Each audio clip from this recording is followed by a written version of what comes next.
Welcome and good morning, everyone.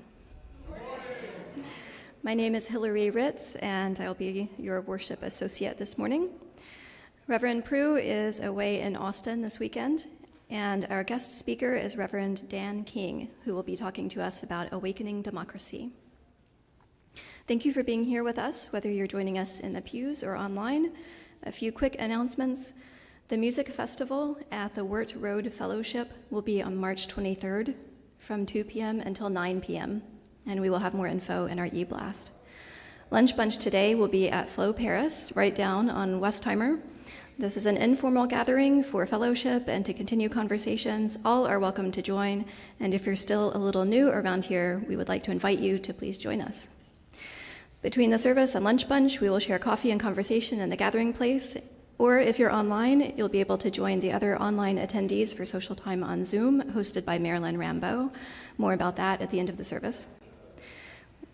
We would also like to welcome our visitors this morning. We are very happy that you've chosen this place on your spiritual journey. You should have been handed a welcome packet when you arrived. If you did not, please feel free to ask for one as you exit the sanctuary this morning. That welcome kit contains a yellow card, just like the ones that are in the seat back in front of you. If you fill it out, we will put you on our twice-weekly mailing list to keep you connected. So whenever you are ready to take that step, feel free to complete the card, and you can leave it in one of the offering boxes. And welcome to Emerson. We are delighted that you're here. And now we have a special musical guest with us this morning, Banish Misfortune. Please enjoy their prelude as we begin our service.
That was lovely.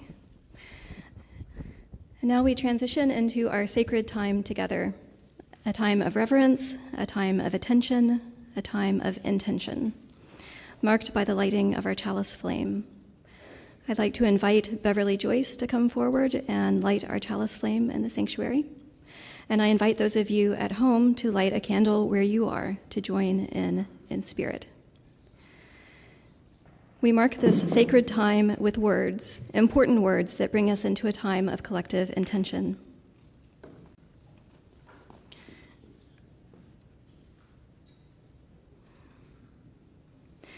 I will go ahead and read our chalice lighting words. We will hear words from our second source, Words and Deeds of Prophetic People. This is Black History Month, and in honor of that, this month, this and all our readings will come from Black Americans, specifically contemporary Black American women. Our chalice lighting this month comes from American author Toni Morrison, who died in New York City just 4 years ago at the age of 88. Please join me in reading these words together as they appear on your screen. Don't let anybody convince you that this is the way the world is and therefore must be. It must be the way it ought to be. Emerson is a beloved community of faith, reason, and affection. We welcome all to grow in mind and spirit as we build a better world. We do this by gathering to seek, learn, and grow, and in the course of our work to promote love among each other, our congregation, and the wider community here in Houston. Whether you're joining us here in the sanctuary or by Zoom or on Facebook, we welcome you. No matter where you are in your personal spiritual journey, we invite you to live, learn, love, and grow with us. As a covenantal community, we aspire to promote love, fellowship, and social justice, as well as support for your personal growth. Please join me in reading our welcoming. Whoever you are, wherever you come from, wherever you find yourself on your life's journey, whichever your pronouns, whether you've walked in or rolled in or dialed in, whomever you love, you are welcome here.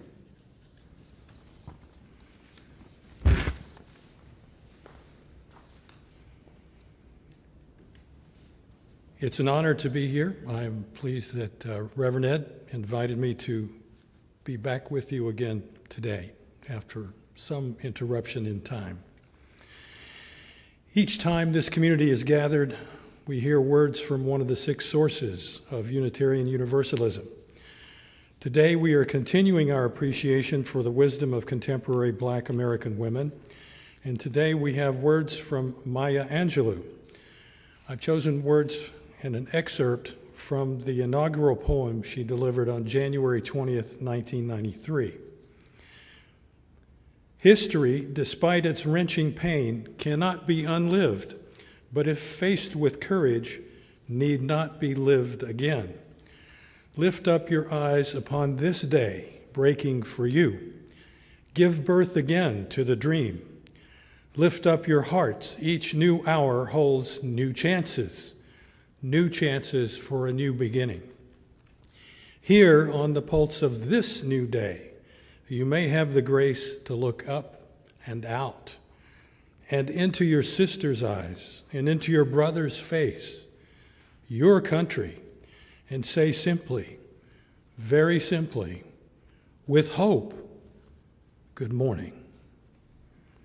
And now, with the chalices lit and our hearts and minds centered, let's join together in singing a familiar hymn. If you'd like, you may stand if you're comfortable doing so, or you may stay seated. But please help us raise our voices and sing our opening hymn, Lean on Me, number 1021 in the Teal hymnal.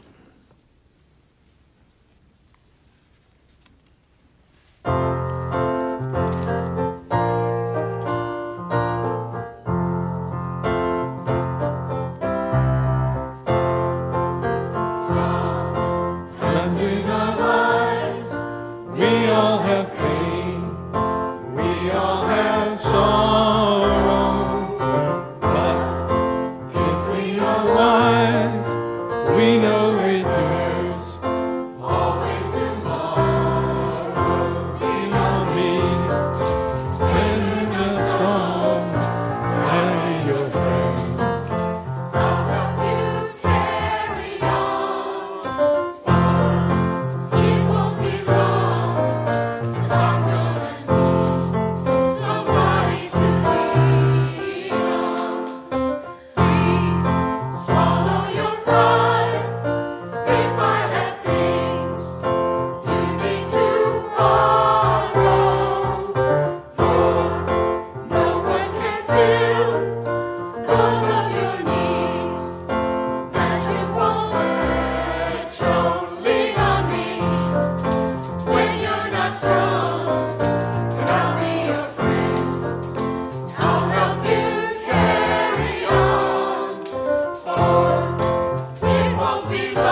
somebody to lean on. If there is a load you have to bear that you can't carry, I'm right up the road. I'll share your load if you just call me, lean on me when you're not strong. I'll be your friend.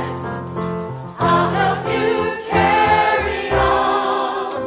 Lord, it won't be long till I'm gonna need somebody to lean on. Just call on me, brother, when you need a hand. We all need somebody to lean on. I just might have a problem that you'd understand. We all need somebody to lean on. Lean on me when you're not strong, and I'll be your friend. I'll help you carry on. Lord, it won't be long till I'm gonna need somebody to lean on.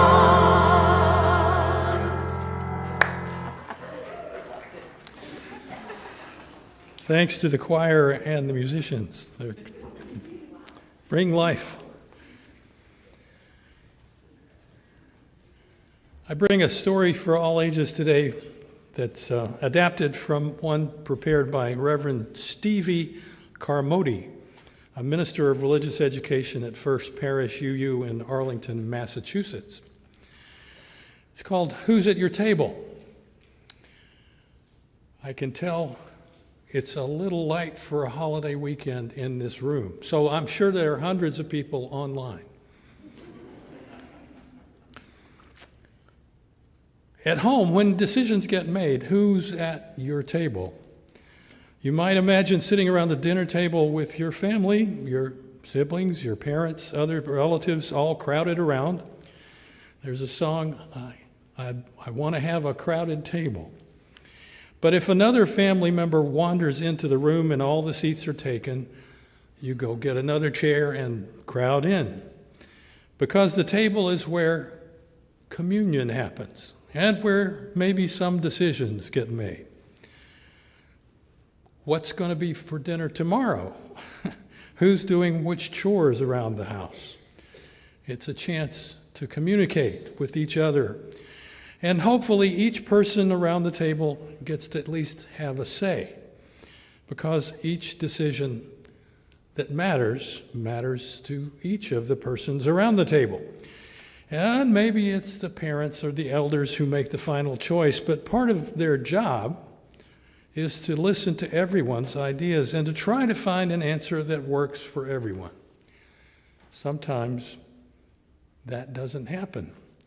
Sometimes it feels like people are ignored. For example, for children, at school or on the playground, who's at your decision table? If you imagine your friends sitting around on a bench or just standing around, figuratively sitting at a table, you have to make important decisions. Should we play hide and seek? Should we play freeze tag? But it's everyone's job at the table to make sure that the answer works for everyone. If it weren't that way, and only one child in your group decides what games you all play, that's unfair. If this one person decides you have to play basketball even though other folks don't, how would you feel then? You might be resentful. You might be less likely to want to participate at all because people didn't listen to your needs. It's important that everyone has a say in decisions that affect everyone, even if we don't get our own way every time. But this is a long-standing tradition in our United States. Where my family lived in Massachusetts for a while, for about 10 years, there had been a tradition called the town meeting. And for almost 300 years, the town meeting met in the church that I served. It was First Parish. It was the first church. And for a long time, there was an overlap of what was the town and what was the church. It was a parish. And so every year, usually in March or April, there would be a town meeting in our church where all the decisions were made about what would be done in the coming year and to arrange financing. How was it going to be paid for? If they needed a new fire truck or a new police station or a new school, all those decisions were made in person by human voting in the church itself. It was a fine tradition that many towns have outgrown. They had to figure out some other way to do it. But many towns in Massachusetts are still having town meetings, and throughout New England, where Dory Wolf lived in Vermont. I bet they had town meetings too. But if you're living in the United States, in most of the other parts of the country, we have voting. Voting using ballots, and on a specific day, everybody has to go in and register their opinion based on what options are being presented. And this year, we're having big votes for who our next leaders will be, especially at the national level, but also judges throughout all communities in Texas, and representatives to the state government. But the leaders that are chosen through these ballots will make decisions that affect everybody, like how we will pay for medical care and what money is invested in various things. So it's important that everybody has a say in picking those leaders. But sometimes, like on the playground, tables aren't very welcoming to everyone. Sometimes people who've been at the table for a long time have trouble making room for everybody else to get at the table. They may like things the way they are, or they may be just refusing to change how things get done. And they don't want to listen to perspectives of people who are different from them, maybe who haven't been in this country quite so long as their families. So, our job as Unitarian Universalists, when we look at our table, has two parts. We have to make sure that the decisions we take part in are as inclusive as possible. And we have to keep asking ourselves, who is really at my table? Who gets to speak?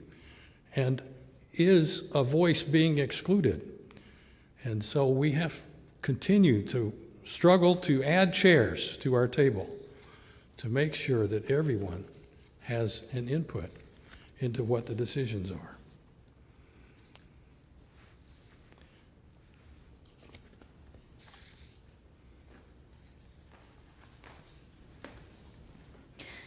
Each time we gather, we ask your help in fulfilling this church's mission. The success of this church and of the principles we support is made possible by the work of our members and friends and by your financial support. And we honor that support by striving to live the mission of this place fully and wholeheartedly.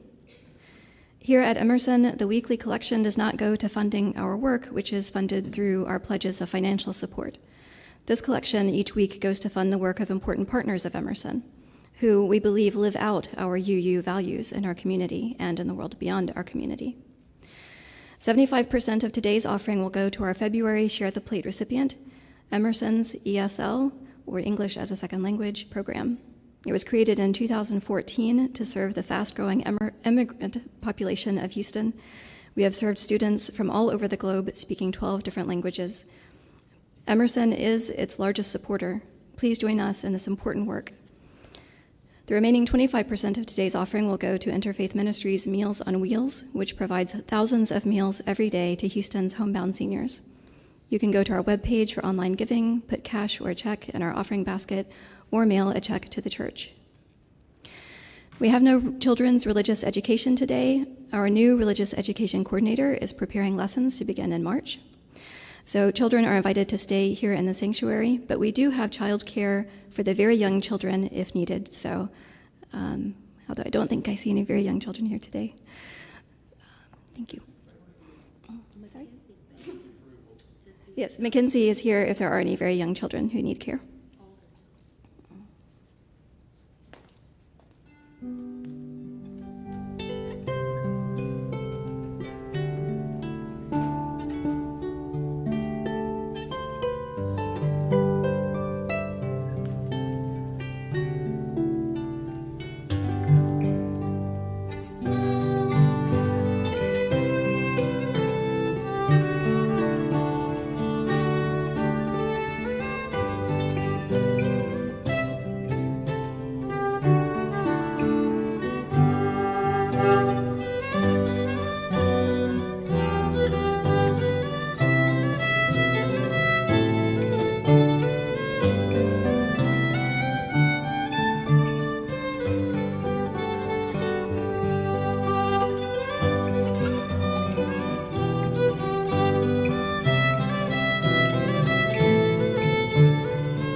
Very nice, thank you.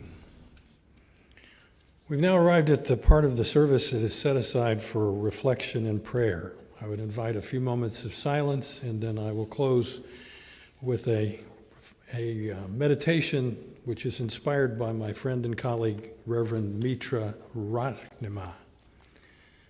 So let us join together in reflection and meditation.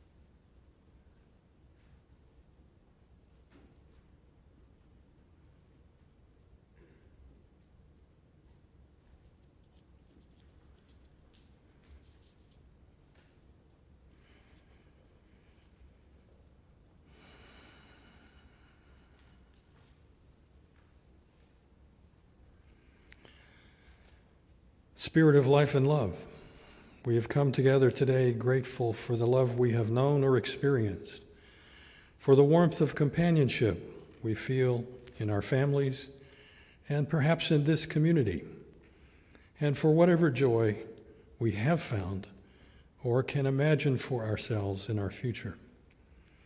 We are especially grateful for the people who have inspired us, the relative security we enjoy, and the amazing resources available to us because of our first world status in this world.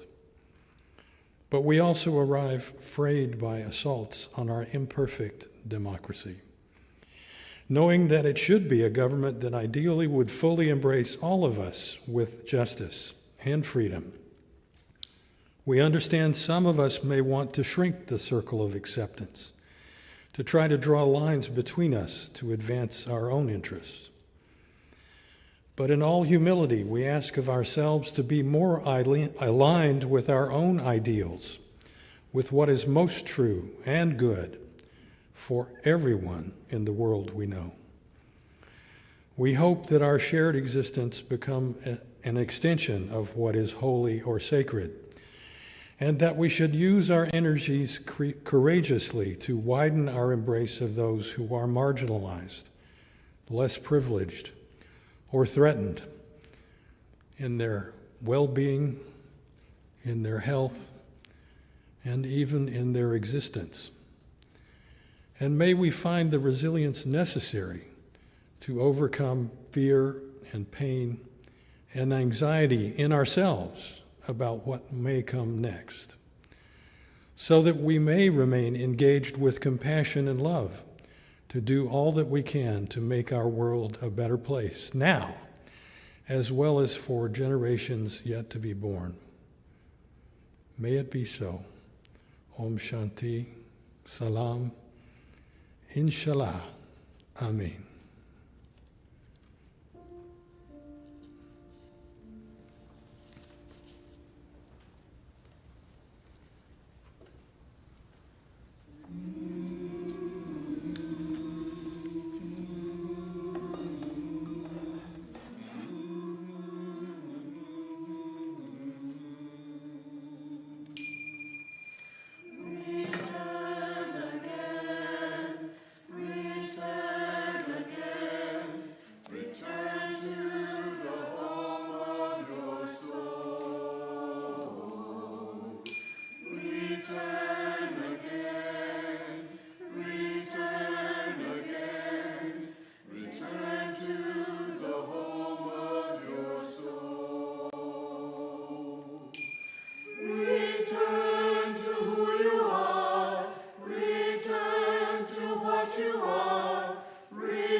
Our second reading this morning comes from a poem delivered by Amanda Gorman on January 20th, 2021 in Washington, D.C.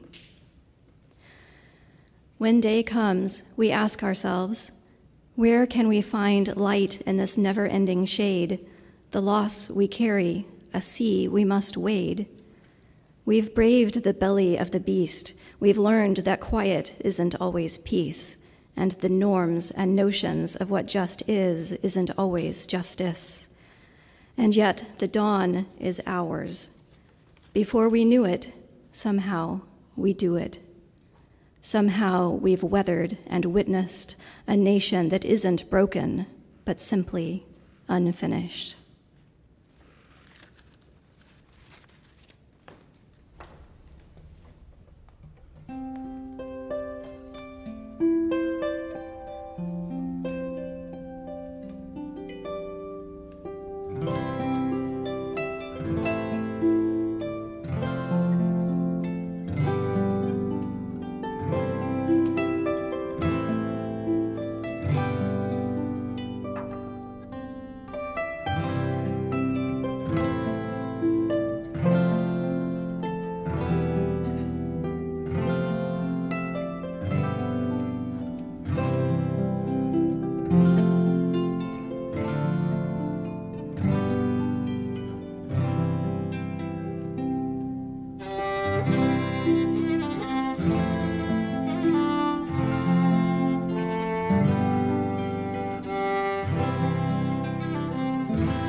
And thanks again to Banish Misfortune, a wonderful family music presentation.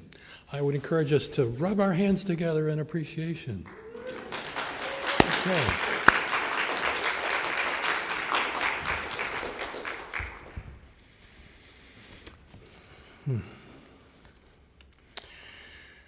As you may be aware from the newsletter that comes through the email or otherwise, most of us know we are now beyond the end of the Unitarian Universalist program, focusing on 30 Days of Love, which began with Martin Luther King's birthday and ended this week on Valentine's Day.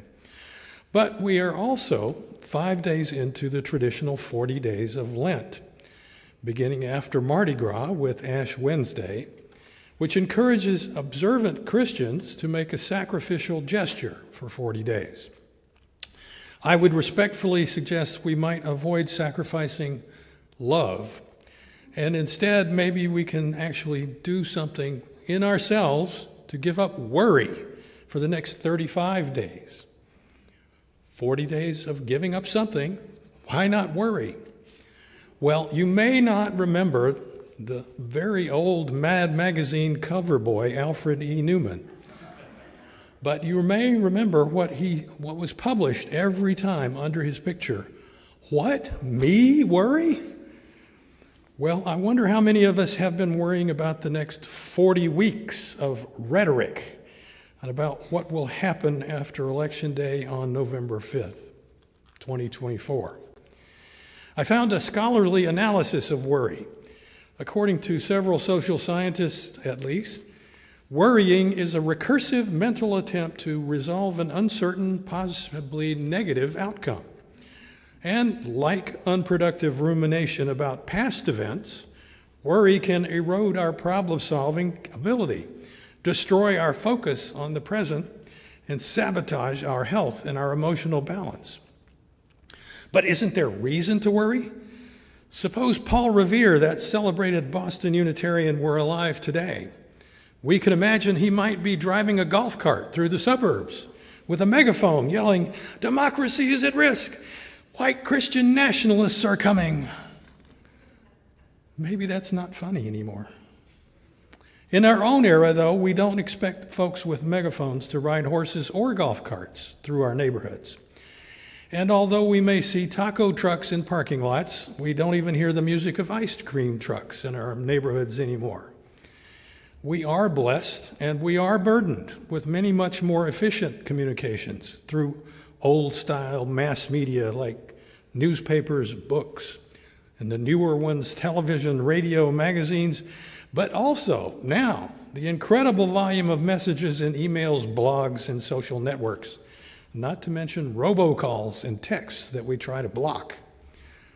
But like you, in just the past few months, my blocks have been evaded and I have received literally thousands of emails intended to raise my consciousness about the possible future of our system of government, what should be happening, what could be happening, what might happen, things that make me worry, the risks of ignorance and complacency, the risks of inaction. So they're all telling me what to worry about what could happen. But of course, it's only the intensity now that's different. It's not new. I, for example, can remember that 20 years ago, Reverend Davidson Lohr, a Vietnam veteran who was then the minister of the Austin First UU Church, was using that same rhetoric to warn us of his perception that fascism had already arrived in America. In his sermons, his articles, and books, he preached that the wars in Afghanistan and Iraq were unjustified invasions based on false narratives propagated by mass media manipulated by elites. Back then, as I recall, he was referring to the administration of Defense Secretary Rumsfeld and Vice President Cheney, among other what he called proto-fascist neoconservatives. Davidson had an initially receptive audience of Austin Unitarians, and he may have been right. But after he shouted wolf dozens of times, even that congregation eventually became less receptive. I suppose they might have said to him, Your confrontational approach to worry about politics and what the government does isn't helping. What can we really do? And maybe we can ruminate just a little more about what happened after a change of administration and Davidson Lohr was retired from ministry in 2009. That's when I think I remember the seemingly spontaneous formation of what was then called the Tea Party, of self-described anti-tax libertarian activists, many of whom seemed to drive pickup trucks. Some of us believe motivation for this group came from dog whistle political activation of people like the self-described birthers who denied the citizenship of the person running for president. But who would raise doubts about reality and lie about facts? Their narrative was elemental. They said a guy named Barack Hussein Obama couldn't have been born in Hawaii. He had to be part of a conspiracy, a worldwide, global conspiracy. And someone with 3 weird names and that middle name Hussein was obviously suspect anyway. But for reasonable people, wouldn't that have been an obviously racist appeal in reaction to the candidacy and then election of the first mixed-race black president? Who would promote such a well-financed and calculated strategy for undermining democracy? Could it have been billionaires acting in self-interest? Oh, never. Although I'm tempted, I won't dwell on that, though. That's just a tease to get you activated. But after 2016, a new president elected to constitutional means, according to constitutional means, quickly showed us his real authoritarian priorities, which escalated even after the first half of his term as the new election approached. And all of this is about setting the social context of the September 2019 initiation of a daily email blog from a modern-day progressive, someone we might describe as a Pauline Revere of our own time, who began to write a daily email to provide her summary of political and legal threats against our functioning democracy. She had decided it was imperative to share her informed perspective to link the long cycles of American history to contemporary political reality. Her still growing list of readers, currently over 1.3 million people, have awakened most of the following 1,600 mornings since her first letter from an American to find her well-framed summary narratives on history in the making, to try to clarify what is actually happening, not just worry about what could happen. In October, as part of her tour to promote her latest book, Democracy Awakening, Dr. Heather Cox Richardson came to Houston as a featured speaker in what is called the Progressive Forum series, which has been ongoing for over 18 years. On the way into her lecture, I saw several people I think I identified as Unitarian Universalists who had her new book in their hands, Democracy Awakening. I meant to bring it as a show and tell, but I forgot to bring it. But it's an easy read if you skip the citations at the end. Each chapter was prepared to be standalone, so you can read selections if you want instead of reading it straight through.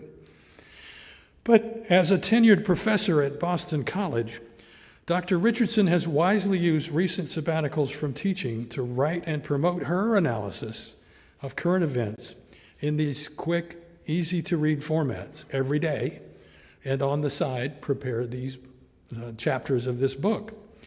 She says she got 10 years of good practice for doing this in appropriate ways by editing a children's history magazine.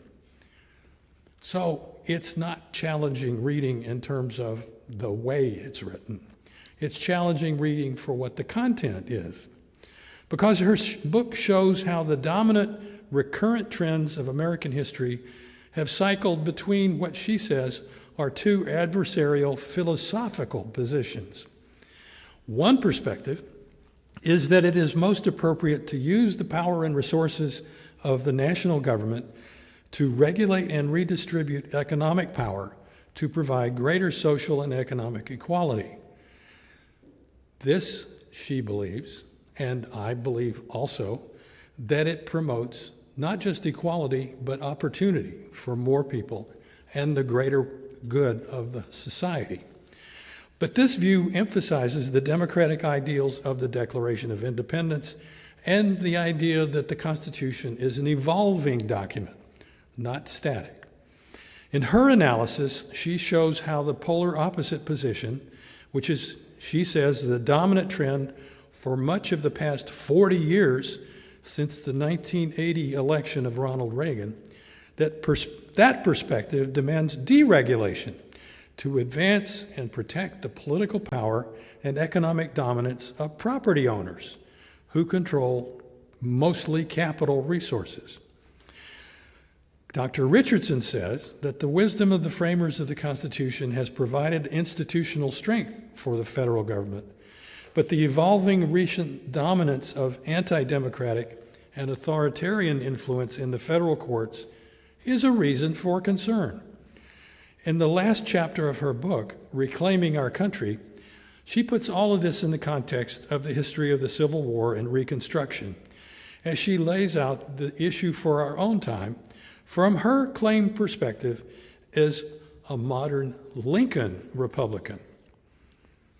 Lincoln emphasized that those trying to change the federal government and destroy democracy in his era were not the conservatives they claimed to be, but were dangerous radicals whose version of America had to be rejected. He called on his neighbors to defend equality before the law and the right of everyone to consent to the government under which they live, to reclaim the history of America so that it would have a new birth of freedom. When Lincoln said those words in 1863, it was not at all clear his vision would prevail. But he had hope, because after decades in which the people had not noticed what the powerful were doing to destroy democracy itself, many Americans had begun to wake up. They realized that the very nature of America, as declared in the Declaration of Independence, was under attack. They knew they were divided among themselves, and at first they didn't really know how to fight back. But ordinary people quickly came together to pitch in however they could using the tools they had. And once awake, they found the strength of their real majority. In Lincoln's era, democracy appeared to have won the outcome of the Civil War. But the Americans of Lincoln's time did not root out the hierarchical strand of that history and have left it there for other rising autocrats in the future to exploit, not only with their rhetoric, but by exploiting the fears of their followers, who are motivated by the sense of loss. So far, the hopes of our founders have never been proven fully right, and yet they have not been proven entirely wrong. The rise of authoritarian movements continues today. Once again, we are now at a time of testing, Dr. Richardson says, and how it comes out rests, as it always has, in our own hands, not to ruminate, not to just worry, but to do something positive and productive. But why is it so reemerging? Why do we have to fight this tendency now? My colleague and compatriot, Reverend Cecilia Kingman, no relation, was the designated lecturer for the annual ministry conference in Pittsburgh last summer as Unitarian Universalist ministers gathered. And she presented to us her challenging analysis of what she calls our cultural drift toward authoritarianism and perhaps fascism. I have excerpted about 2 minutes of her 90-minute presentation. You'll appreciate that I've brought it down a little bit.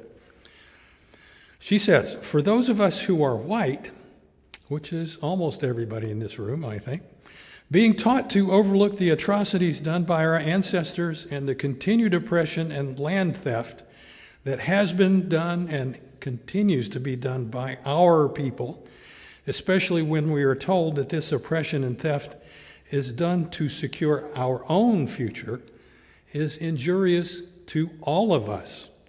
The turning away from truth is demanded of children long before a child can be considered complicit in what is happening. But even when we're young, most of us do have, deep down, an awareness that something isn't right, that we're being lied to, that we're being enrolled in, and then ultimately choose to participate in a system of oppression.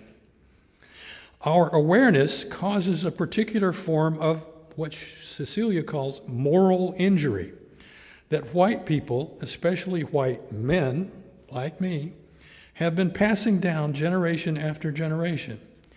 And it is absolutely against the rules of whiteness to discuss our psychic wounds that we have suffered by learning and becoming part of the oppressive system. She says this moral injury makes fertile ground for authoritarianism and even fascism. Our belief collectively in our own special place, combined with the indoctrination into that belief, is an immoral deal that we must make to trade parts of ourselves for a myth of superiority. This injury to ourselves creates a psychological and moral framework that makes us vulnerable to the appeal of authoritarians and fascists. She says, I want to be clear, white people's moral injury and generational trauma are not comparable to the horrific violence directed at indigenous and black people. But white people must dig into our own generational trauma to understand the current situation. White nationalism gets its hooks into white people because of this unacknowledged, unhealed white trauma. Telling the truth to ourselves is crucial to resisting the motivation that is supplied by our oppressive system. One wonders, just as a tangent, how does this relate to, say, Gaza and Israel? How does it relate to the Russian myth of superiority in Ukraine? How does it relate to the conflicts in South Sudan and Syria and other places where there are different cultures that are in collision and in competition for limited resources and land and water? What would it take to reverse this? Well, for Unitarian Universalists and our On the Side of Love program, maybe it begins with being conscious, being aware of what has been done to us, for us, from us as the dominant culture.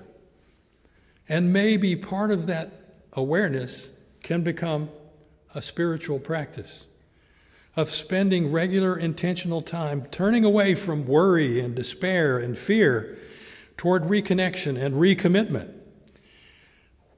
Unitarian Universalists as a group try to build up the concept that spiritual practice can give us sustained strength and move us toward organizing for justice without making space in our lives to purposefully strengthen the musculature of imagination and hope and love.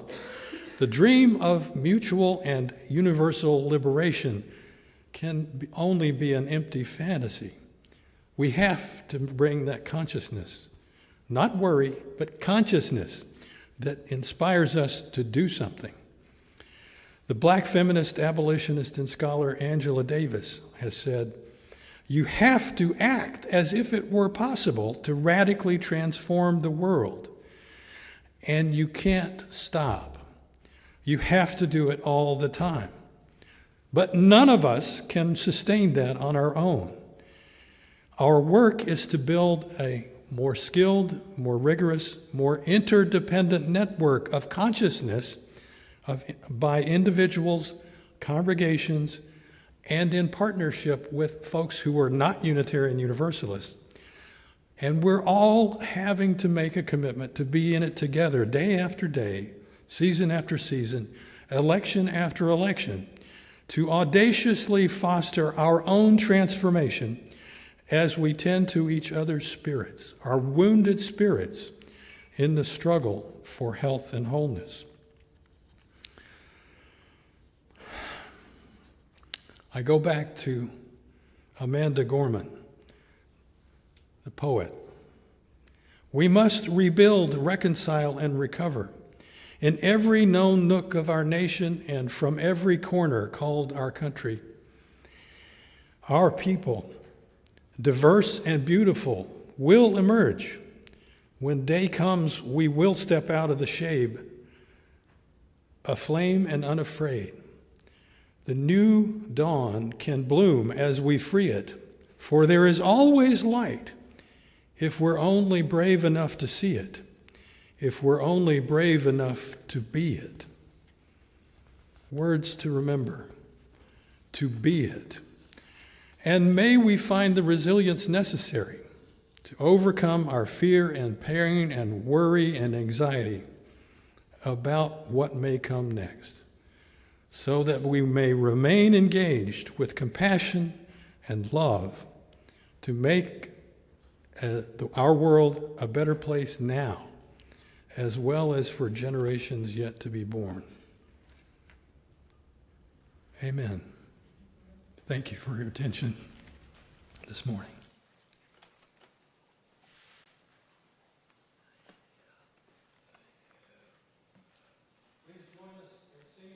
Hymn, which is number 1015, I Know I Can, in the Teal hymnal. I'm sure the words will be up there. Thank you.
We will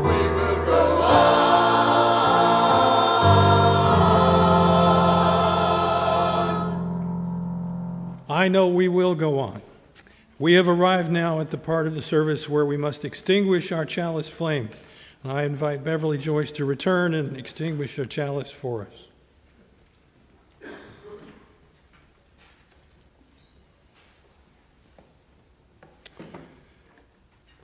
This flame has served as a reminder to us that our time together this morning is sacred, a time set apart.